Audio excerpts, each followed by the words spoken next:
그럼 로마서 10장 6절로 10절 합독하시겠습니다. 믿음으로 말미암는 의인은 이같이 말하되 내 마음에 누가 하늘에 올라가겠느냐 하지 말라 하니 올라가겠느냐 함은 그리스도를 모셔 내리려는 것이요 혹은 누가 무저갱에 내려가겠느냐 하지 말라 하니 내려가겠느냐 함은 그리스도를 죽은 자 가운데서 모셔 올리려는 것이라. 그러면 무엇을 말하느냐? 믿음이 내게 가까워 내 입에 있으며 내 마음에 있다 하였으니 곧 우리가 전파하는 믿음의 말씀이라. 내가 만일 내 입으로 예수를 주로 시인하며 또 예수님께서 그를 죽은 자 가운데서 살리신 것을 내 마음에 믿으면 구원을 받으리라. 사람이 마음으로 믿어 의에 이르고 입으로 시인하여 구원에 이르느니라. 아멘. 네, 우리가 좀 몇 주간 좀 길게 애통이란 주제를 좀 살펴봤는데요. 뭐 꼭 요 몇 주만이겠습니까? 늘 그 하나님의 애통, 그 애통하는 자는 복이 있나니 그 애통을 매 예배 때마다 나누지만 요 몇 주간 수요 예배 때 더욱 집중적으로 나눠봤었는데 오늘은 그것을 좀 총정리하고 그 다음에 오늘 본문인 로마서 10장으로 넘어가겠습니다. 여러분 지난 시간 우리가 누가복음 6장 21절을 했었잖아요. 그 누가복음 6장 21절 말씀이 뭐였죠? 지금 줄인 자는 복이 있나니 너희가 배부름을 얻을 것이며 지금 우는 자는 복이 있나니 너희가 웃을 것이며. 여기서 우는 자는 복이 있다에 대해서 우리가 지난 시간 집중적으로 살펴봤는데 마태복음 5장에서는 이 애통하는 자는 복이 있나니라고 되어 있고 이 누가복음 6장에서는 우는 자는 복이 있다 이렇게 되어 있는데 헬라어로 굳이 좀 비교를 하자면 이 마태복음 5장에서는 그 애통하는 그 애통이 펜테오라고 되어 있다면 그건 우리가 익숙하시죠? 자주 언급을 했으니까. 그런데 이 누가복음 6장의 21절에 우는 자가 복이 있다 해서 여기는 엄밀히 말하면 펜테오가 아니라 클라이오라고 돼 있어요. 울다가 클라이오. 근데 이 펜테오나 클라이오나 표현이 조금 다르지 본질적으로는 같은 애통과 울음이라는 것이죠. 그런데 굳이 이제 또 덧붙여 좀 설명을 해드리면 이 누가복음에서의 이 클라이오는 자기가 가장 사랑했던 사람이 이 세상을 떠났을 때 터지는 울음이라 할 수 있습니다. 조금 더 세밀해지는 거죠. 펜테오보다도 좀 더 세밀하게 얘기하면 자기가 가장 사랑했던 사람의 죽음에 대한 그 울음이에요. 예수님께서 무덤에 갇히셨을 때 마리아가 무덤 밖에서 그 울었던 그 통곡, 그때 그걸 클라이오라고 합니다.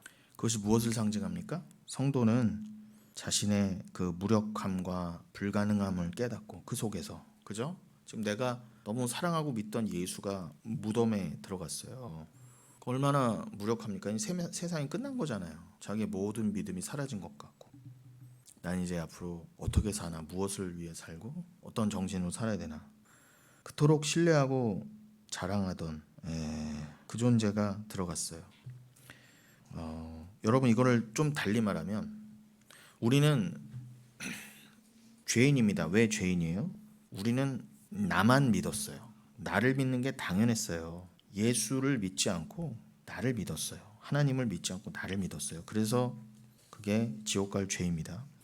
그런데 그토록 신뢰하고 자랑하던 나라고 하는 그 자아의 부정, 자아의 죽음을 인간은 맛보게 돼 있습니다. 어느 누구도 다 마찬가지라는 거예요. 왜요? 사람은 누구나 나이를 들고요. 누구든 죽어요. 그리고 내가 아무리 부자가 됐건 뭐 내가 건강을 믿고 있던 그것이 살라져 갑니다. 그리고 내가 갖고 있던 것이 죽는 순간까지 온전하게 유지됐다 하더라도 죽는 순간 이것은 굉장히 허무한 거구나 라는 것을 다 깨닫고 죽음으로 들어갈 수밖에 없다는 거죠. 야, 이거는 아니었네 라고 이 인간이 꽤 잘난 존재인 줄 알았더니 이게 아니네 하고 깨닫는 게 바로 육적 자아의 죽음이라는 것입니다. 거기에서 터져 나오는 슬픔과 비통, 이게 애통이에요. 그러니까 우리는요 얼마나 큰 복을 받은 것입니까? 원래는 우리도 다 세상 사람들과 동일하게 그 슬픔과 비통, 그 클라이오 안에서 그냥 죽을 수밖에 없었어요. 그런데 그 마리아가 마치 무덤 밖에서 그 예수를 내가 잃었구나 하는 그 마음, 그게 그냥 죽음으로 끝나면, 그냥 부활이 아니라 그냥 그 절망에서 끝나면, 그것은 우리가 믿던 바 나라고 하는 존재의 죽음을 상징하잖아요. 이해되시죠? 우리는 여러분 다 이 세상을 살면서 또 죽는 순간 더더욱 아무리 내가 잘난 인생을 살고 성공한 인생을 살았어도 비통과 애통 가운데 갈 수밖에 없었어요. 그것을 보여주는 게 그 마리아의 슬픔이기도 하다는 것입니다. 우리도 내가 평생에 믿던 바 내 돈, 건강, 자식 그런 거 다 잃었을 때 말할 수 없는 비통과 애통에 처하게 되잖아요. 꼭 그것을 뭐 눈으로 내가 그래서 잃었을 때, 뭐 자식도 그래요. 뭐 꼭 잃었을 때 문제가 아니라, 아니 내가 그렇게 사랑하던 자식이 나의 뜻대로 되지 않고 나의 염원대로 되지 않고 또 그 자식과의 관계가 틀어질 수도 있고, 요즘은 남보다도 못한 부모 자식간도 많잖아요.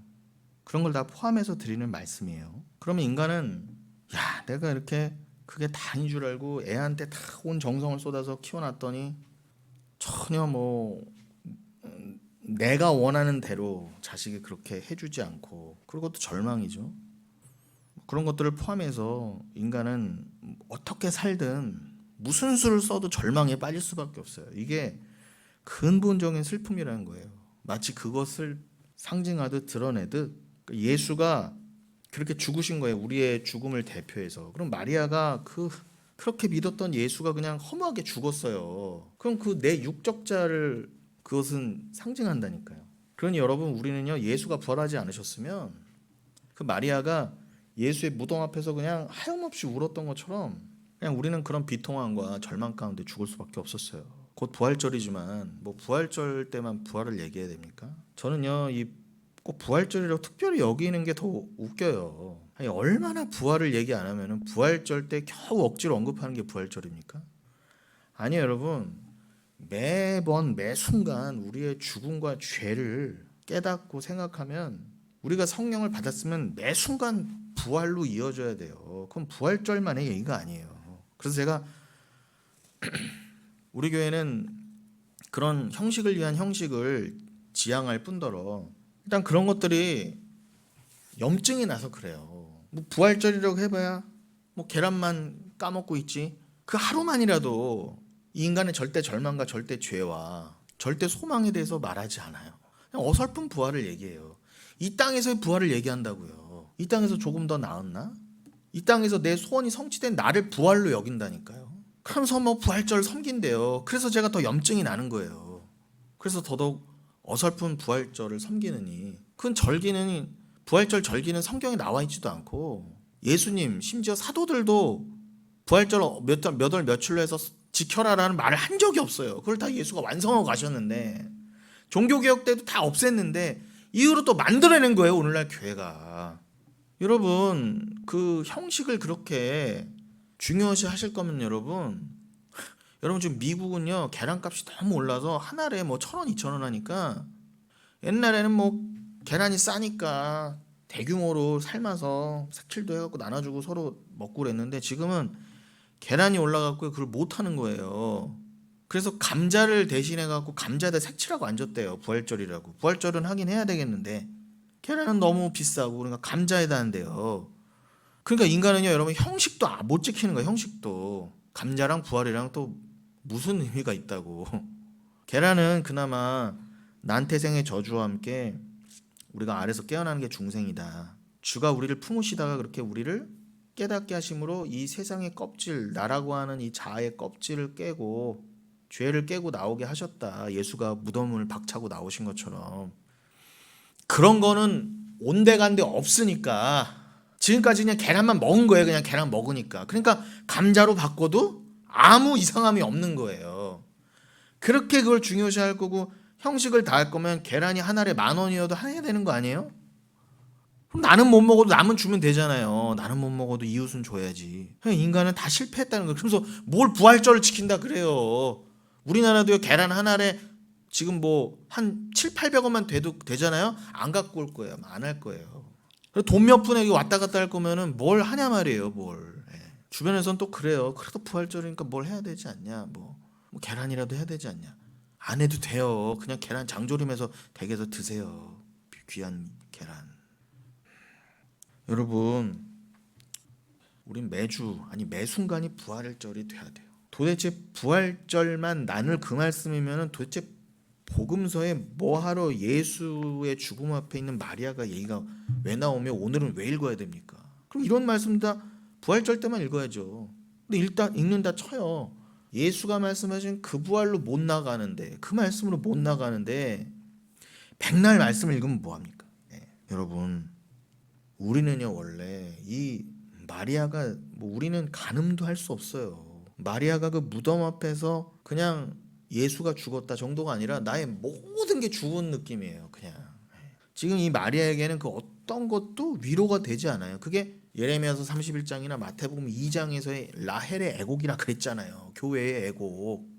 라헬이 살아 돌아온 아들로 인해서만 위로를 받은 것처럼 죽은 내 아들은 살아 돌아와야 돼요. 물론 역사적으로 라헬의 두 아들 그 요셉과 베냐민은 죽었죠. 그러나 그들은 하나님 안에서 살았잖아요. 그들은 예수 안에서 이미 부활했고 또 부활의 완성 때 우리와 함께 천국에서 거할 자들이잖아요. 그 소망으로 위로를 받았단 말입니다. 라헬은요. 그런 것처럼 그 라헬은 여인이고 교회잖아요. 그러면은 그 죽은 아들의 부활, 곧 예수의 부활 아닙니까? 예수 안에서 죽은 자들이 예수와 동일한 부활을 할 것이다라고 하는 그 소망으로 교회는 위로받는다, 예수로만. 그게 부활절에 더 나눠져야 될 얘기예요. 그러면 그것이 너무너무 감사하려면, 마음에 절절히 와닿으려면, 저는 이 얘기를 하면서도 마음이 아주 그냥 뭐라고 표현할 수 없는 그런 애절함이 있어요. 그렇게 내가 오직 예수로 위로를 받았구나. 이건 단순히 예수가 아니라 이건 내 사랑이고 내 영생이구나. 난 영원히 지옥에서 죽을 수밖에 없었는데 그냥 사는 정도가 아니라 나는 내 사랑하는 주와 하나가 되어 영생을 사는구나. 내 사랑과 내가 완벽하게 연합되어서 구원이 완성되는구나를 알려고 한다면 이 땅에서부터 성령을 주셔서 그걸 조금이나마 알아가시게 한대잖아요. 그러면 성도는 반드시 애통하게 만드신다. 그게 펜테오가 됐던 클라이오가 됐던 성도라면 누구나 예수의 무덤 앞에 있는 마리아의 슬픔을 깨닫게 하신다. 그 슬픔을 조금이라도 더 깨닫게 하시려고 여러분의 각종 슬픔을 더 주시는 거예요. 조금이라도 더 알으라고. 왜 시편 56편에서 왜 쓸데없이 예수 그리스도가 다윗의 눈물을 포함한 우리의 눈물을 당신의 눈물병에 담아서 그걸 가지고 십자가에 올라가세요. 안 그러셔도 되는데 하나님이 예수를 십자가에 달면서 흘리신 그 눈물, 여러분을 너무나 사랑하여서 구원하시기에 애통하신 그 눈물을 조금이라도 배워보라고 여러분에게 모든 허락하신 거예요. 눈물, 아픔, 가족, 이 모든 걸요 다. 여러분 각자의 목적과 이유는 없어요. 나만을 위한 가족, 나만을 위한 나만을 위한 세상 없어요. 나만을 위한 세상이 되면 어떻게 되는 줄 아세요? 하나님 아예 모르면 상관없는데 어설프게 믿는다고 하면서 당신 왜 나한테 이런 슬픔을 줘? 당신 왜 나한테 이렇게 해? 날 왜 이렇게 살게 만들어? 허구한 날 억울하다는 거예요. 원망과 불평 중에서. 아니 여러분 마리아도 그 슬픔을 겪었는데, 그런데 반대급부로서 그 슬픔을 겪어야 어떻게 해요? 근데 우리 인간은요 절대로 그 슬픔을 겪고 싶어 하지 않아요. 그게 인간이에요 여러분. 그래서 죄인이라 그러는 거예요. 아무리 복을 준다, 이게 복의 설명이다 해도요 마리아조차도 예수가 십자가에 올라가서 죽는 걸 원치 않았을 거라고요. 100%. 근데 이렇게 대성통곡을 하나님 뜻을 안다 해도 상관없어요. 일단 내가 슬픔을 겪고 싶지 않은 거거든요. 그러나 그 마리아가 무덤 앞에서 느꼈을 그 무력함, 불가능함을 통해 인간은 이런 존재구나를 알아야만 했어요. 우리도 동일합니다. 그리고 그 슬픔이, 내 무력함이, 나는 죄인이구나라는 불가능함이 클수록 어떻게 해요? 야, 예수가 이 부활하셔서 그 부활을 나에게 주신 거니 이거 어마어마한 거구나. 아니 누가 감히 대통령이 무덤을 뚫고 나와요? 여러분 저 아무리 위대한 사람들 저기 동작동 국립현충원가 가서 그 무덤 앞에서 백날을 서보 계세요. 그 잘난 사람들이 누가 하나 튀어나온 사람이 있나? 아무리 재벌을 묻고, 여러분 우리나라에 조선 왕릉이 40 몇 개입니까 지금 공식적으로, 북한에 있는 거 빼고. 북한에 한 몇 개 있으니까. 남한에 대부분이 있죠. 40 몇 개가. 그 하나가 우리 집 뒤에도 하나 있어요.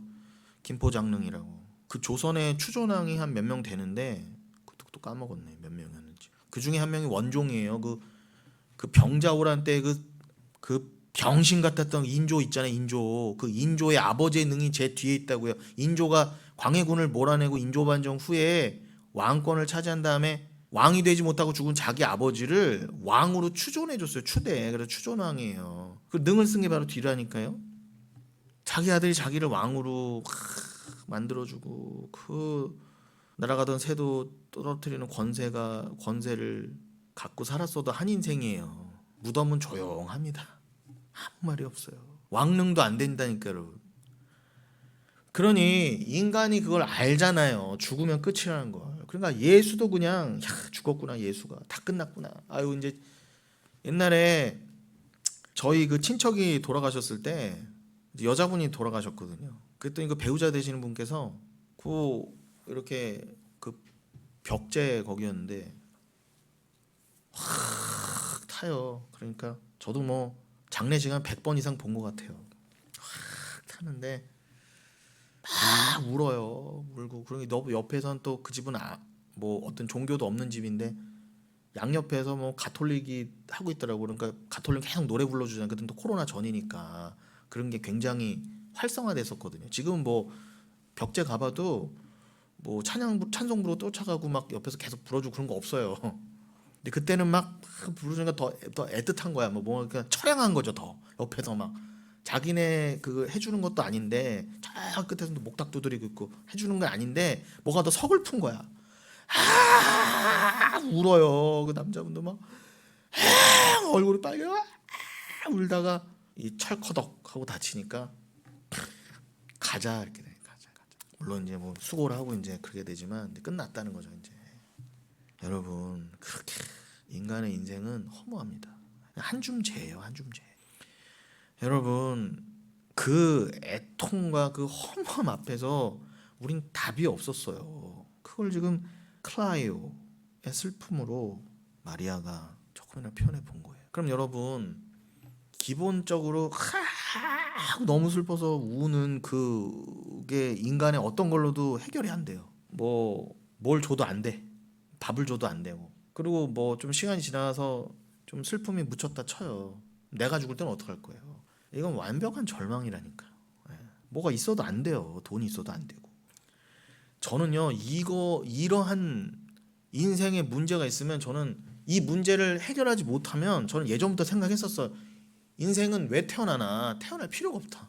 절망인데 그냥 열심히 살아봐야 100살도 못 살고 열심히 가져봐야 남보다 못하고 난 늘 1등 되려고 하지만 늘 1등이 못 돼. 그러고 좀 가진 걸로 남하고 비교하다가 평생 요거 가진 걸로 아웅다웅 하다가 다 놓고 가야 돼. 그럼 저는 어렸을 때부터 이건 아닌데 이건.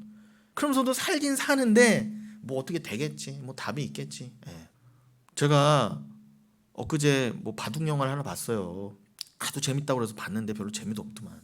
좀 뭐 건질 게 있나 하고 봤는데.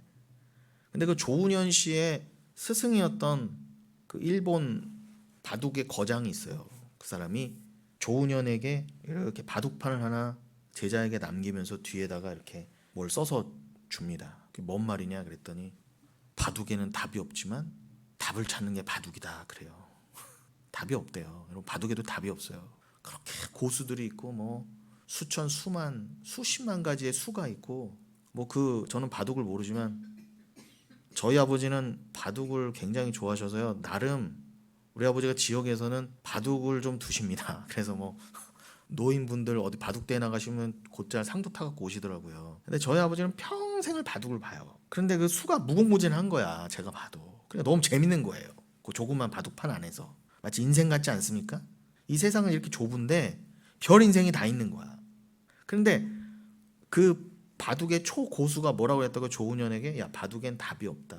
이렇게 두는 것만이 정석이고 이렇게 두는 것만이 답이 없다는 거예요. 그럼 인생을 말하는 거 아니에요? 그만한 바둑판에서 우리가 아웅다웅 사는데 답이 없어요, 다. 아무리 길을 찾으려고 하면 길이 없다니까요. 그런데 어떻게 해요? 그래도 찾아야지 하면서 끝까지 답을 찾아보는 게 인생이고 바둑이다 그러고 죽었어요. 그게 근데 바둑 얘기만 그래요? 제가 늘 지금까지 해왔지만 요 직전에도 최재천이라는 서울대 박사? 서울대 교수도 뭐라고요? 인생은 그냥 사는 겁니다. 의미 없습니다. 여러분, 서울대 박사든 조은현이든 뭐 바둑의 초고수든 그냥 대충 사는 사람이건 뭐 무식한 사람이건 잘난 사람이건 부자건 가난한 사람이건 다 각자가 길을 찾는 거예요. 요 조그마한 바둑판 안에서. 누구는 공부를 해보고, 누구는 수행 정진해보고, 누구는 종교를 해보고, 누구는 돈을 벌어보고, 다 각자의 길을 찾아보는 거예요. 근데 하나님의 전도서에서 나오지만 어떻게 정하셨다? 허무함으로 다 끝나게 만드셨어요.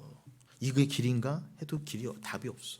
이게 길인가 가도 답이 없어. 이게 구도자예요. 다 길을 찾다. 근데 그 바둑하는 사람들도 아무리 수를 쓰고 수를 생각해보고, 이창호 같은 천재가 몇 수 앞을 보면서, 이세돌 같은 사람은 AI도 한번 이겼죠. 그 천재들이에요. 여러분, 이세돌이요 얼마나 천재냐면은 자기 형하고 이렇게 같이 바둑을 시작했대요. 근데 형은 바둑이 소질이 없나 보다 그러고 그냥 애저녁에 그만두고 공부했대요. 그래서 형은 서울대 갔대요. 근데 이세돌은 형보다 더 똑똑해서 바둑 천재가 된 거예요. 그러니까 얼마나 이런 걸 생각하면서 또 철학적이잖아요, 바둑 자체가. 그런데 이 초천재들이 바둑을 두고 수를 생각하고 막 해봐도 답이 없네. 이거 그렇구나, 인생엔 답이 없구나. 그걸 가지고 예수한테 가야 되는데 주님이 택한 자가 아니면 절대 못 가는 거예요. 두루 도는 불칼로 막아놓으셨는데, 하나님이 에덴 동산의 그 선악과로 생명나무로 나가는 길을 완전히 막아놓으셨는데, 그런 것처럼 천국은 못 들어간다니까요. 주님이 열어주시지 않으면. 그게 문제인 거예요. 어떡하실 거예요? 여러분들이 뭐 저도 그렇지만 뭐 우리가 똑똑합니까? 이세돌 같은 사람, 이창호, 조은영 같은 사람 발톱맞이도 못 쫓아가는데. 그러니 우린 더 절망이었어요. 그 사람들은 똑똑하게 한 세상 그렇게 살아나 봤죠, 자기 자랑하면서. 그러니까 이건 더 절망인 거야. 어린 제가 봤을 때도 딱 알아요. 내가 어느 정도 능력인지, 내가 어느 정도의 지식을 가질 수 있고, 내가 어느 정도 공부를 할 수 있고, 어느 정도 신체 능력이 있고, 어느 정도 부가 있고. 요즘은 더하죠. 요즘은 여러분, 왜 부모들이 애를 잘 안 낳는 줄 아세요? 옛날에는 그래 좀 집안이 가난해도 뭐 이렇게 하고 그러면은 뭐가 이렇게 자수성가도 하고 뭐 개천에서 용도 나고 그랬는데 요즘 안 돼요. 구조적으로 이게 너무 굳어져서 시작할 때부터 빚을 갖고 시작하고 그러는데 평생 빚 갚다 마는 건데요. 태어나서 빚 갚으려고 태어나서 빚을 안 줄 수가 없고 평생 빚 갚는 인생이에요. 그냥. 그럼 뭐하러 애를 낳아요? 뭐하러. 아주 부자가 돼서 부를 대대로 물려주지 않는 이상. 근데 이 세상은 갈수록 부자는 부자로 계속 되고 가난한 사람은 가난한 사람 되는 거예요. 이게 부익부 빈익빈이 점점 벌어질 수밖에 없어요, 이 세상은. 그게 구조적인 악이라는 거예요. 절대 안 돼요, 인간은요. 아무리 민주주의를 해보고 똑똑한 대통령을 세워보고 아무리 뭐 사회를 뒤엎자 뭐 시위하고 봉기를 해도 안 돼요. 절대 안 돼요. 지금까지 역사가 증명합니다. 그래서 애 안 낳는 거예요, 여러분. 대물림하기 싫거든요. 그리고 예전에는 애가 생산재였어. 애를 많이 낳을 때 농경시대 때는요, 애를 많이 낳을수록 유익이야. 지들끼리 크고, 야 너 얼른 가서 밥 매라, 논 매라, 너 얼른 가서 소 키워라. 그리고 애들이 뭔가 가정에 도움이 됐다고요. 그리고 알아서 일찍 결혼들 하고, 공부가 어딨어 이것들아 하면서 막. 그리고 또 그중에 잘난 놈은 어떻게든 주경야독해서 학교 가고. 그런데 요즘은 애를 낳을수록 손해야. 드는 돈이 좀 많아요.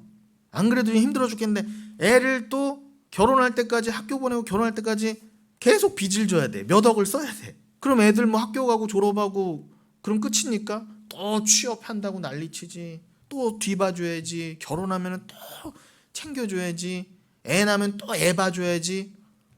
평생을 소비재인 거예요, 자식이. 그래서 애를 안 낳는 거예요. 여러분 옛날 얘기하시면 안 돼요. 옛날에는 뭐 아니요. 여러분이 요즘 젊은 세대로 태어나셔도 일이 똑같이 될 수밖에 없어요. 뭔 얘기하다가 죄송합니다. 그런데 제가 드리신 말씀은 이 허무함을 보시라는 거예요. 이렇게 대단하고 잘난 대한민국과 세계를 보시란 말이에요.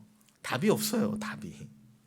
그러면 왜 동일하게 믿는 자에게도 그런 답 없음의 허무함을 우리에게 먼저 주시느냐? 마리아와 같은 복을 주시려고요. 그러면은 택한 자들에게는 그 허망함조차도, 허무함과 저주조차도 복이란 말입니다. 그 진짜 복을 알게 하시고 주시려고 다 허무하게 하신 거예요. 허무한 인생으로. 그래도 아무 할 말 없어요. 여러분, 지난주에도 잠깐 말씀드렸지만 우리나라는 뭐 민주화다 그래서 뭐 대통령도 하야시키고 하는데, 원칙대로 하면, 여러분, 원래대로 하면 진짜 왕은 누구세요? 하나님이에요. 이 세상의 왕, 대통령 다 진짜 왕을 상징해요. 그들은 진짜가 아니라고요. 그래서 뭐 법도 어기고 자기 욕심대로 나라를 막, 독재자들도 많고 사람도 함부로 죽이고 그런 사람 많았잖아요, 각 나라에. 근데 여러분, 그 모든 군왕들은 다 진짜 왕이신 하나님을 상징하는 거예요. 근데 하나님이 진짜 왕이에요. 그러면 여러분들은 뭘 보셔야 되냐면, 저 나쁜 왕, 저 나쁜 대통령 욕만 하실 게 아니라, 원래 왕은 마음대로 해도 돼요, 원래. 근데 인본주의가 당신 왜 왕 대통령이 왜 혼자 그렇게 막 해? 그리고 막 시위하고 법도 만들고 그래서 그냥 우리가 이렇게 이런 세상을 민주주의라고 만들어 본 거지, 불과 얼마 안 돼요. 우리나라 조선시대까지 왕의 나라였잖아요. 왕의 국가, 왕의 국민, 다 왕 거였단 말입니다. 다. 쌀 한 톨까지도. 근데 그게 당연한 거였어요. 하나님이 그런 세상은 왜 허락하셨었냐? 아니, 원래 왕 거예요. 원래 왕이 그렇게 하겠다는데, 짐이 법이다. 태양왕 루이 14세도 그랬지만 왕이 법이에요, 여러분. 원래는 너 죽어 그러면 죽여야 돼요. 저거 그냥 민주주의 그런 거 없어요. 야, 너 아들 바쳐, 그럼 바쳐야 돼요. 야, 너 뭐 세금 얼마 내? 너 군대로 몇 년, 10년 갔다 와. 끽소리 못하고 원하겠다. 그게 원래 모습이라고요. 그게 본능적이니까 인간들이 그런 세상을 오래 살았던 거고, 지금에서야 뭐 민주화라고 했지만 근본적으로 다 마음에 뭐가 있어요. 저것들, 저거 내가 저 개돼지 같은 것들 내가 다 힘으로 눌러서 권력을 잡아서 다 왕 되려고 그러는 거잖아요. 아닌 척 그냥 겉으로는 겸손한 척하고 좀 착한 척하는 거지, 원래 마음은 다 뭐예요? 뭐 국민을 위해서 아니에요. 다 그냥 권력놀이인 거예요. 권력놀이. 근데 그게 원래는 그 당연한 죄인들의 그 모습이 하나님이 왜 그렇게 허락하셨다? 원래 진짜 왕은요, 그냥 영원히 그렇게 통치하셔도 아무 할 말 없는 거, 원래 피조물들은요. 그런데 그 하나님이 우리를 창조하지 않으셔도 되고, 우리를 굳이 사랑하지 않으셔도 되고, 우리를 굳이 구원하지 않으셔도 되는데, 그런데 이 진짜 왕은 나보다 여러분을 더 사랑하셔서 자기 아들을 죽이신 분이에요. 그러니까 이 영생이 가능한 거예요. 여러분이 지옥 같으면은 맨날 서로 왕이 된다고 그러고, 지옥에서는 계속 뭐 해야 되는 줄 아세요? 맨날 쿠데타 해야 되고 맨날 시위해야 돼요. 그 지옥에서는 영원히 서로 왕이 되려고 그러니까, 네가 잘났냐 내가 더 잘났다 그러고, 끝까지 여러분 이 세상에서 펼쳐지던 모습이 더 확장판으로 아주 그냥 진절머리나게 영원히 펼쳐지는 곳이에요. 지옥으로 완성된 곳이니까. 거기서 지옥 떨어지면 거기서도 남의 거 뺏어야 되고 맨날 전쟁해야 되고 맨날 선거한다고 그러고 그럴 거예요 아마. 그걸 맨날 뭐 계엄한다고 그러고, 그럼 또 밑에서는 그러지 말아라 그러지만 또 시위할 거고. 그러면 지금도 그래야지만 영원한 나라가 없었잖아요. 성경에 나오는 5제국만 해도 로마, 바벨론, 뭐 메데, 바사, 헬라, 아수르, 어느 제국이 영원했습니까? 세상 나라도 지금도 모든 나라가 영원한 나라가 없었어요. 왜요? 지도자들도 금방 죽지만 좋은 의미로 나라를 시작해봐야 변질되거든요. 권력이 계속 오래되면 반드시 부패하거든요. 그러나 하나님이 다스리시는 그 나라는 도대체 어떤 나라이길래, 분명히 우리의 감각과 오감과 심지어 새 몸을 입고 가는데도 어떠한 불만도 없어요. 여러분 불만이 조금이라도 있으면 그 천국 어떻게 사시려고 그래요 여러분 도대체? 그 불만이 계속 커갈 거 아닙니까? 처음에는 요만한 불만이 나중에는 하나님을 죽이고 싶은 불만으로 갈 거 아니에요. 그럼 천국 자체가 지옥 된다니까 여러분. 함부로 들어가시려면 안 돼요. 나를 완벽하게 비우고 아예 하나님 말씀은 당연한 거야. 그게 억지로 하나님 무서워서가 아니라 어머 하나님 나보고 죽으라고? 아멘? 하나님 내 아들 내놓으라고? 아멘? 왜요? 너무 사랑하니까 하나님을. 나보다 더 사랑하니까. 개들이 멍멍이들이 그런 거 조금 보여주잖아요. 자기를 패는데도 자기를 갖다 파는데도 꼬리 흔들어요. 자기를 지금 죽이고 있는 주인 앞에서도.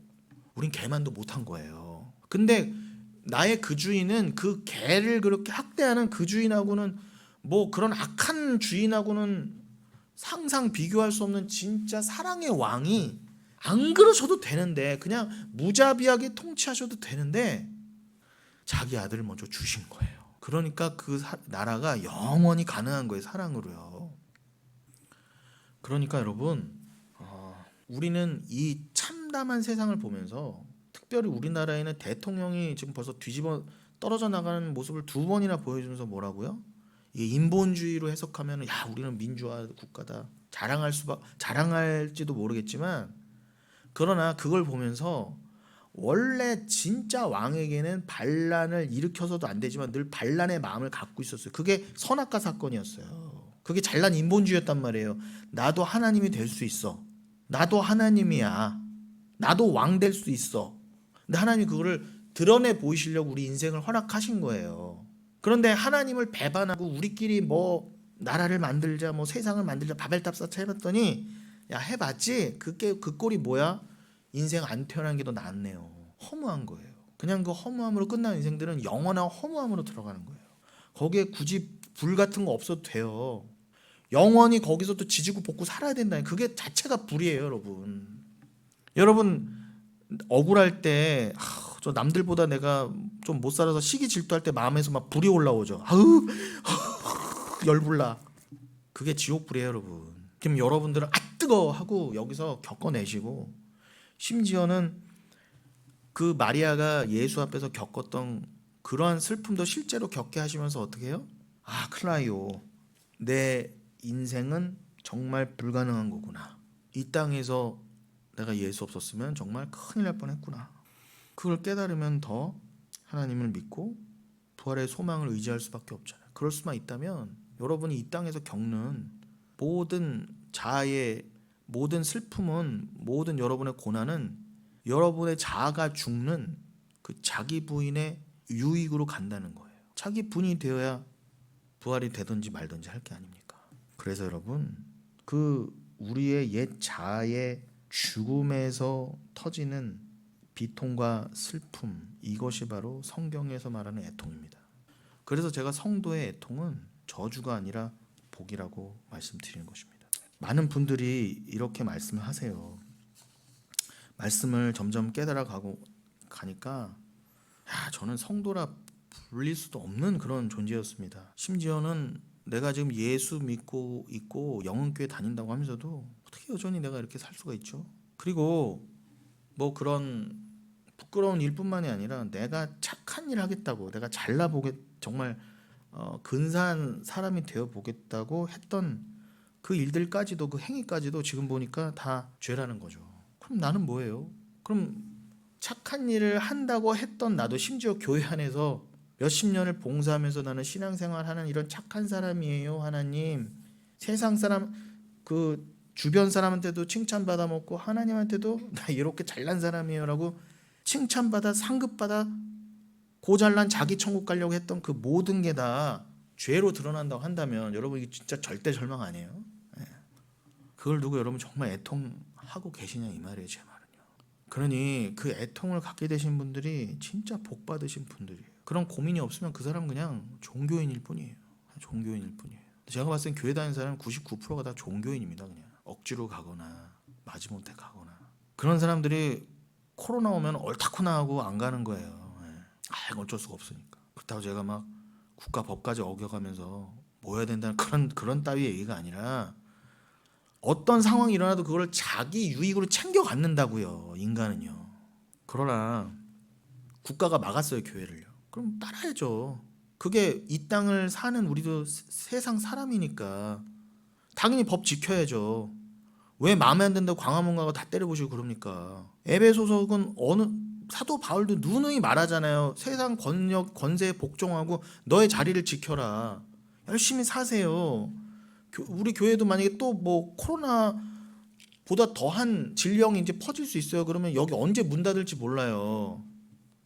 그럼 여러분 그래도 모여야지 뭐 붙여놔도 뜨고 들어와서 그래도 우린 예배들 그게 영지주의라니까요. 저는 그런 사람들을 지금 막 우리 교회에서 길러내려는 게 아니에요. 그러니까 국민의힘만 뽑았어야지. 저 빨갱이들이 교회를 핍박하니까 그러므로 교회가 모여서 그러면은 보수만 찍어야 됩니까? 너무 유치해요. 그런 게 아니에요, 여러분.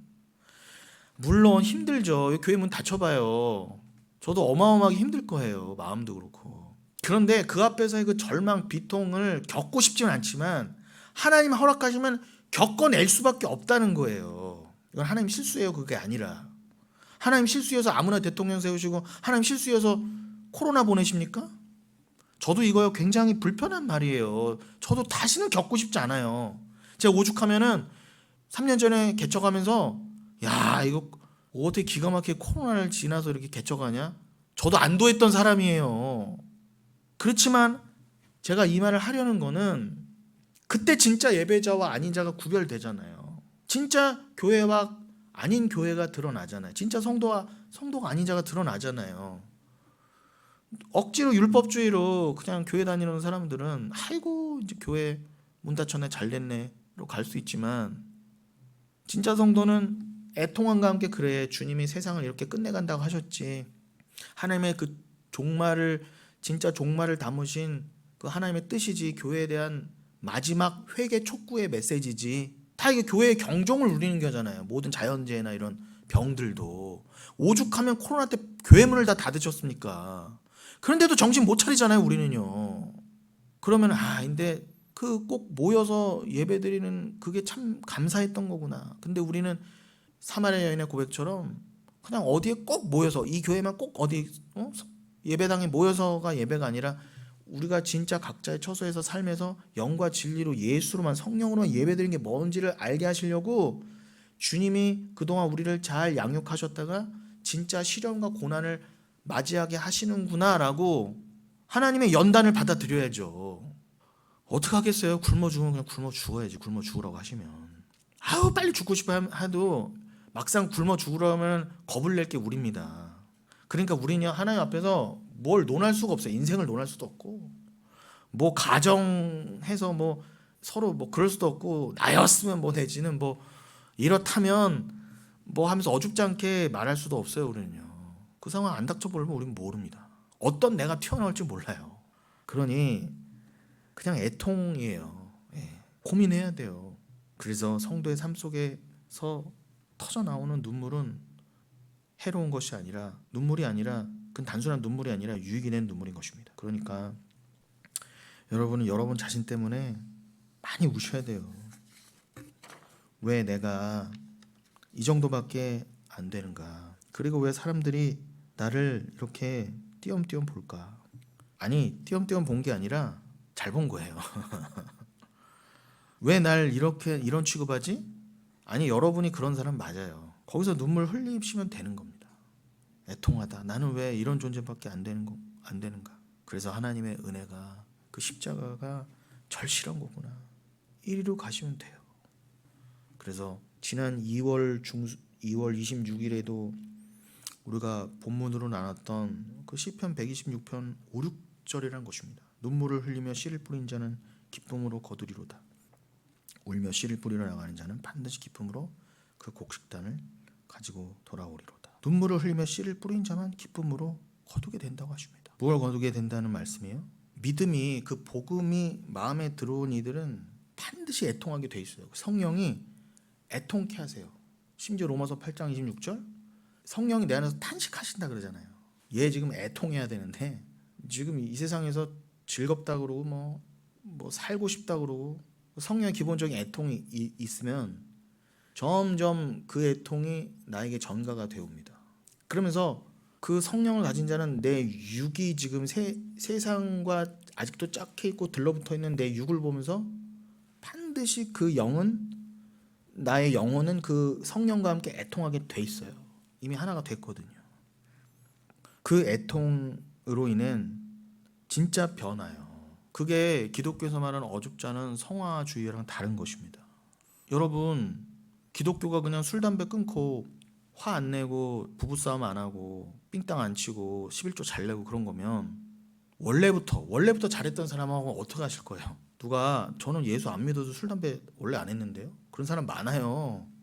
저 예수 안 믿어도 원래 부자인데요? 그럴 거면 저 예수 왜 믿어요? 예수 믿으면 복 받는다고 부자 된다고. 아니 저 원래 부자예요. 그럼 어떻게 하실 거냐고 여러분요. 그 사람들한테. 심지어 다른 종교 사람들이 더 착하게 살아. 더 봉사도 많이 하고 더 기부도 많이 하고. 어떻게 하실 거예요? 어떻게. 저는 진짜 막 소름이 돋아요. 저는 절대로 저 다른 종교 사람들보다 착하게 살 자신이 없거든요. 애통이 나옵니다. 여러분, 애통을 하게 되면 그래서 남의 인생에 대해서도 함부로 말할 수 없게 되는 것입니다.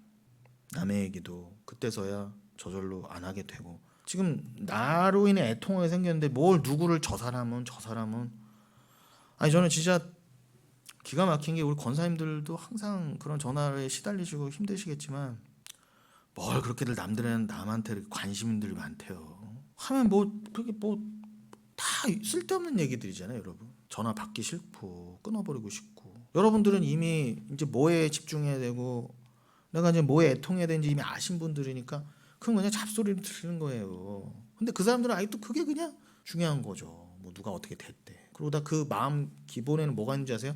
영교회는 어떻게 됐대? 영교회는 안 망한대? 영교회는 요즘 어떻대? 그게 다 있는 거예요, 여러분.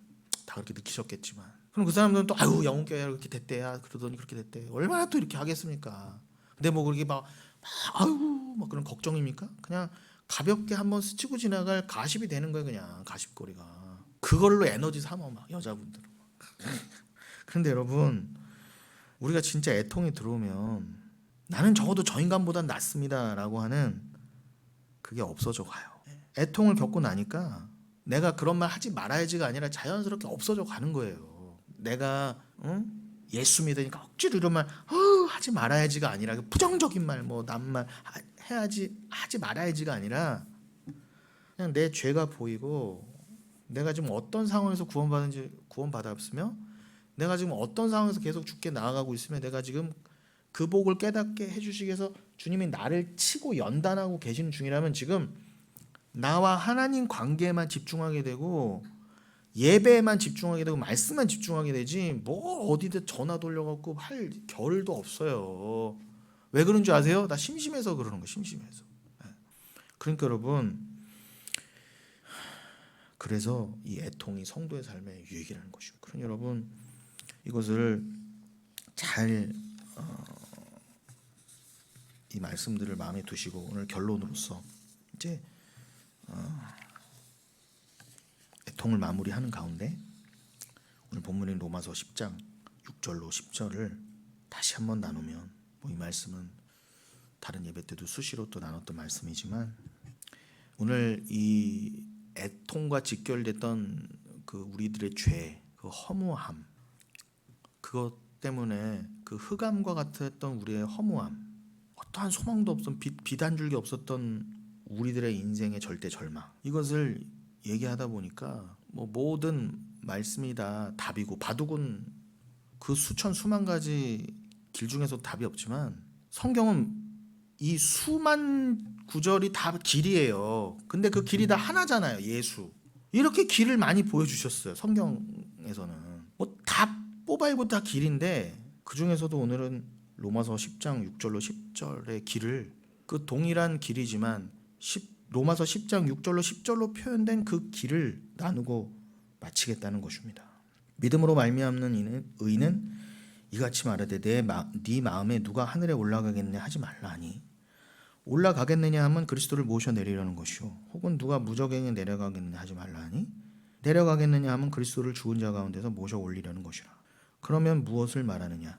말씀이 너에게 가까워 너의 입에 있으며 너의 마음에 있다 했으니 곧 우리가 전파하는 믿음의 말씀이라. 여러분, 이 구절은요, 한마디로 율법의 행위로가 아닌 믿음으로 말미암는 의에 대한 말씀이에요. 성경 전체가 다 너의 옛사람을 죽여라잖아요. 너의 그 의를 죽여라. 너의 의를 부인해라. 그것만이 살 길이다. 한마디로 예수 믿어라 하잖아요. 그 예수를 우리를 예수 믿으라 하니까 그 예수 다 율법적으로 믿었잖아요.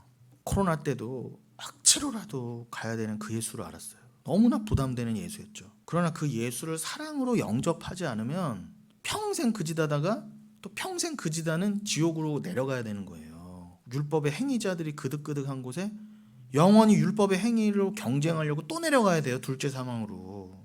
여러분, 이게 얼마나 감사합니까? 심지어 나는 죄인이고 아무것도 한 게 없고 난 죄인 중에 괴수고 자격도 공로도 아무것도 없는데 덜커덕 나에게 믿음을 주셨어요. 그래서 그걸 또 의라고 여겨주셨어요. 그게 창세기 15장 6절이잖아요. 아브라함에게서부터 시작된, 아브라함이 뭘 해서가 아니라 그 갈대아 우르에서 우상 팔아먹던 노인네가 무슨 의인입니까? 지금의 이란 지방에서 그냥 대대로 우상 팔아먹던 사람이었어요. 하나님 찾아오셔서 너는 나를 믿어야 돼. 그러고 너 이제 가나안으로 가야 돼. 천국 가야 돼 하고 끄집어내지 않으셨으면 영원히 대대로 우상 팔아먹으면서 그냥 메소포타미아 거기서 죽었을 인간입니다. 우리 얘기 아니에요? 아브라함이 잘나서 뽑아냈다고 어디 나와요, 성경에. 그냥 아브라함을 정하신 거예요. 그것도 저 세상 밑바닥에 있던. 여러분, 지금요 사우디, 이란, 이라크 가서 예수 전해보세요. 한 명도 안 알아먹어요. 못 알아먹고 죽이려고 한단 말이에요. 다 진짜 예수든 가짜 예수든 무슨 예수만 말이나 놔도. 그랬던 데서 사람을 뽑아놔서 의인의 시작, 예수를 설명하는 의인의 시작을 만드셨단 말이에요. 하나님이 아니면 불가능한 거잖아요. 나는 중동 사람 아닌데요. 아니에요. 여러분도 주님이 믿음 안 주셨으면 오히려 여긴 더 삭막해요. 거기는 가짜 교회라도 하나도 없죠. 여기는 가짜 교회가 몇만 개가 있는 곳이잖아요. 여기는요. 곳곳이 지뢰밭이야. 요즘 어디 이사 간다 그러면 도대체 소개해줄 교회가 찾는 게 아주 힘들어요. 그런 데서 뽑아 올리셨어요, 여러분을요. 행위가 아니다. 너의 자격과 출신 성분이 아니다. 혈통이 아니다. 혈통으로 따지면은 여러분이 아브라함보다 잘날 게 뭐가 있어요? 다윗보다. 그런데 어떻게 우리를 동일한 믿음을 주셔서 어떻게 의를 만들어 주셨어? 그럼 그걸 받아들이려면 내 의가 다 사라져야 되잖아요. 그거 죽이시려고 여러분한테 무지막지한 고난을 주시는 거예요.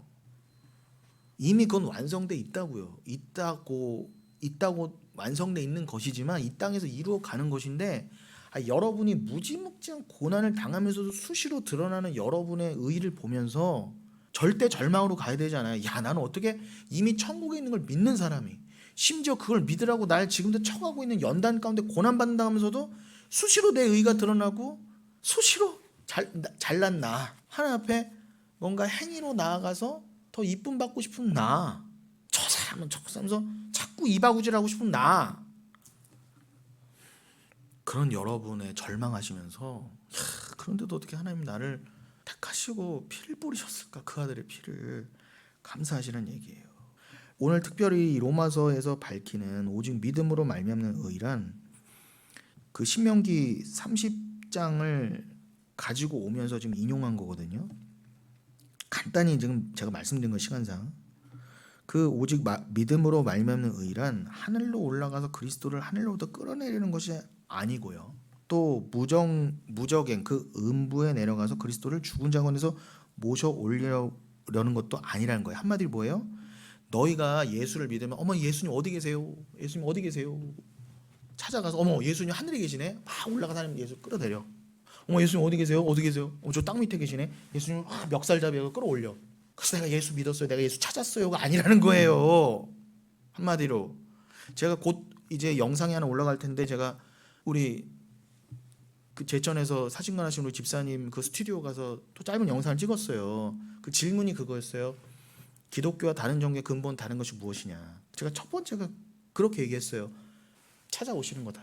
하나님 아브라함을 찾아오시듯 나는 그냥 우상 팔아먹고 그냥 죄인으로 있었어요. 뭐 천국이 어디야, 지옥이 어디야, 나 이렇게 인생이 이렇게 허무한 가운데만 있었어요. 그냥 답이 없었어요, 한마디로. 그냥 살다 죽는가 보다, 그냥 애도 없이 죽는가 보다 이러고 있는데 찾아오셨단 말이에요. 내가 찾아가는 거 아닙니다. 그리스도를 찾아서 뭐 획득하듯이 점수 따듯이 내가 그리스도를 찾으러 간다가 아니에요. 근데 세상 모든 종교는 내가 길을 찾아간대요. 내가 메시아를 찾아간대. 내가 구원의 길을 찾아간대요. 아니, 심지어 내가 구세주라고 그렇게 되어 가잖아요. 다 교주들이 그런 거 아닙니까? 그 교주 밑에 가서 신봉하는 인간들이 다 나를 신삼는 사람들이잖아요. 뒤로는 다 십자가 걸어놨어도 각자의 우상들이잖아요. 그게 다 각자의 사단 마귀라는 거예요. 그런 진짜 아사리 판에서 여러분, 저는 끔찍해요. 그런 인간 측에서의 되도 않는 노력과 행위와 자격은 어떤 효력도 없을 뿐더러 하나님은 그 모든 걸 배설물로 여기십니다. 그렇지 않다면 우리에게 예수 그리스도 그 말씀 보내주실 필요 없이 우리로 하여금 진리를 스스로 찾아 천국에 와서 영생에 참여하라고 그렇게 말씀 한마디 그냥 던지셨을 거예요. 올만한 인간들만 와라 이렇게. 그러면 여러분, 구원은 우리 거잖아요. 하나님께 아니라 우리가 잘나서 얻은 거잖아요, 구원은. 근데 왜 다 오늘날 기독교를 내가 잘나서 믿는 종교로 다 만들어버리냐 말이에요. 겉으로는 은혜 하면서. 여러분, 인간은 그렇게 천재 바둑기사나 천재 과학자 이런 사람들처럼 아무리 똑똑한 천재도 스스로 참 진리를 찾을 수 없기에 불가능한 인간 위에 부어지는 예수의 피, 그 은혜만을 구원의 유일한 방법으로 삼는 것이 바로 기독교입니다. 여러분, 오직 은혜 오직 믿음으로 말미암는 구원이라는 것은 이 로마서 10장 6절 이하, 특별히 9절 10절의 말씀처럼 우리의 마음과 입에 가까이 있는 말씀이에요. 신명기 30장 12절 이하에서도 말씀하신 것처럼 그거를 지금 사도 바울이 인용한 거라고 했죠. 로마서 10장에서. 그 하나님은 그 우리의 마음과 입으로 설명되고 상징된, 아니 우리에게 입과 마음은 우리랑 가장 가까운 곳이잖아요. 이미 하나님은 거기에 찾아와 계셨다는 거예요. 하나님 어디 계시지? 그리스도 어디 계시죠? 찾아갈 게 아니라 이미 택한 자에게는 너의 입과 마음으로 상징된 너의 안에 이미 너와 함께 계셨어. 그렇게 가까이 있는 그 말씀이라는 것을, 그 말씀이 곧 하나님이시고 예수라는 것을 깨닫고 그냥 믿으면 되는 거야. 근데 그 말처럼 쉬워요? 믿음을 주셔야 되는 거예요. 죽었다 깨어나도 못 믿으니까, 아무리 설명해도 믿음이 없으면, 성령이 없으면. 여러분들이랑 믿지. 여러분 누구한테 가서 하나님은요, 여러분 찾아가실 필요 없어요. 신은요, 이미 신은 당신의 입과 마음에 있어요. 누가 알아쳐먹어 이거를요? 누가 아멘으로 받아들입니까? 길 가는 누가. 그러니 여러분, 그 어마어마한 하나님께서 나의 입과 마음에 이미 찾아오셨구나. 그래서 그냥 네가 그 너의 입과 마음에 이미 찾아 계신 그 하나님을, 그 예수를 하나님으로 주로 시인하고, 또 그 하나님께서 예수와 함께 우리를 죽은 자 가운데서 살리실 것을 네 마음에 믿으면 구원을 얻으리라. 이게 꼭 부활절에만 돼야 될 얘기예요? 이거는 날마다 선포돼야 될 말씀이에요. 그래서 로마서 10장 10절, 사람이 마음으로 믿어 의에 이르고 입으로 시인하여 구원에 이르느니라 말씀하신 거예요. 이 뜻도 모르고 그냥 이걸 문자적으로 껍데기에 갇혀서 평생 엉터리로 살다가 숨 꼴딱꼴딱 넘어갈 때 이거라도 외워. 입으로 믿어 마음으로 믿어 의에 이르고 입으로 시인하여 구원에 이르는데 엄마 할머니 그거 하고 나면 우리 엄마 아빠 구원 받았다 이렇게 그냥 안도하고 말, 그런 용도가 아니라는 것입니다. 말도 못하고 죽는 사람은 어떡할 거예요? 그럼요. 진짜 숨 넘어가서 숨도 제대로 못 쉬어서 이 구절 옆에서 들려주는 구절도 못 말하는 사람은 어떡할까? 그럼 그 사람 다 지옥이에요? 내가 평생 예수 믿고 나 정말로 이 말씀의 뜻을 알았는데 내가 죽는 순간에 이게 마음으로 믿어 의에 이르고 입으로 시인하고 이거를 말을 못해서 아이고 결국 너 마지막 말 못했네, 너 지옥이야, 이러실 거냐고요. 하나님께서. 중요한 건 마음이라니까 여러분. 그러니 여러분 제발 그런 말도 안 되는 이단 사설과 정말 너무 유치하지 않아요 여러분? 그런데 이 잘난 세상에서 이 잘난 한국인들이 그런 데 다 잡혀있어. 그 미신 같은 거에 어마어마한 그 번쩍 삐까번쩍한 첨단 병원 안에서 요 무당짓을 하고 있어요. 다 기가 막힐 노릇이에요. 여러분 오늘 말씀을 꼭 마음에 새기시고, 그럴수록 애통함이 나올 거예요. 그럴수록 그 애통함을 가져가신 주께 감사하며 진정한 평안과 안식을 이루어가신 저 여러분 되시길 바라겠습니다.